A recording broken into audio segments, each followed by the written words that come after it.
नमामि शम्भुं पुरुषं पुराण नमामि सर्वज्ञमपारभावं नमामि रुद्रं प्रभुमक्षयन्तं नमामि शर्वं शिरसा नमामि देवं परमव्ययम् उमापतिं लोकगुरुं नमामि दारिद्र्यविदारणं नमामि रोगापहरणं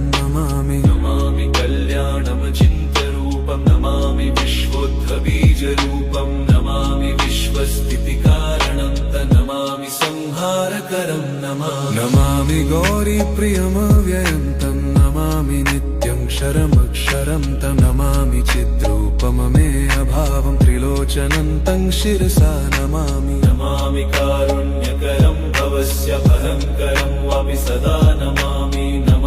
दातारं दीप्सितानं नमामि सोमेशमुमेशमादमामि वेदत्रयलोचनं तं नमामि मूर्तित्रयवर्जितं तं नमामि पुण्यं सदसद्व्यातितं नमामि तं पापहरं नमामि विश्वसहितेररद्द नमामि रूपाणि बहुनि धत्ते यो विश्वगोप्ता सदसत्प्रणेत नमामि तं विश्वपतिं नमामि यज्ञेश्वरं सम्प्रति हव्यकव्यं तथागतिं लोकसदाशिवो यः आराधितो यश्च ददाति सर्वा नमामि दानप्रियमिष्टदेवं नमामि सोमेश्वरं स्वतन्त्रम् उमापतिं तं विजयं नमामि विघ्नेश्वरनन्दिनाथं पुत्रप्रियं शिरसा नमामि देवं भवदुःखशोकविनाशनं चन्द्रधरं नमामि गङ्गाधरमीशमीड्यमुमाधदं देववरं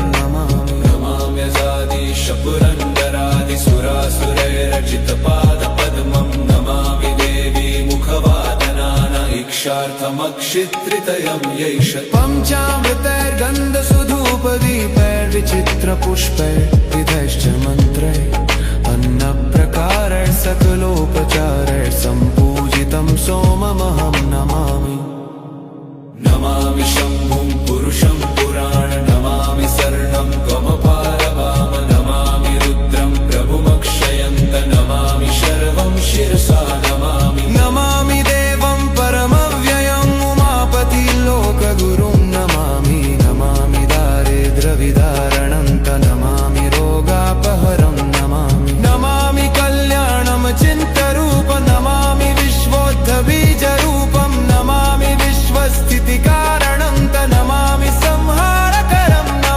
नमामि गौरीप्रियमव्ययं नमामि नित्यं क्षरमक्षरं नमामि चिद्रूपममेयभावं त्रिलोचनं तं शिरसा नमामि यज्ञेश्वरं सम्प्रति हव्यकव्यं तथागतिं लोकसदाशिवो यः